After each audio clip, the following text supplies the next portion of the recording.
So guys, for the first step, you want to head over to search and type in Task Manager. Click on it. Now once you're on this, if you see Epic Games open, you want to close it. So you might need to scroll down to find it. But if you see Epic Games Launcher, you want to right click on it and then click on End Task. And now you want to head over to the Details tab and then do the same thing. If you see Epic Games Launcher open, you want to right click on it and then click on End Process Tree. And now you want to click on the arrow in the taskbar, and if you see Epic Games Launcher, you want to right click on it and then click on Quit.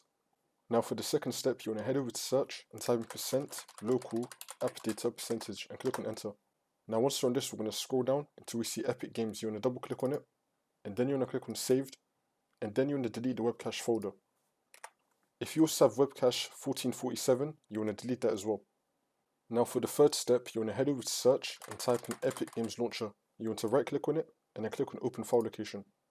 Now you want to right click on Epic Games Launcher again and click on open file location again. And now, once you find Epic Games Launcher.exe, you want to right click on it, and then click on Properties, and then click on the Compatibility tab, and then you want to tick Run this program as an administrator, and then click on OK. Now you want to restart your computer, and then the problem should be fixed.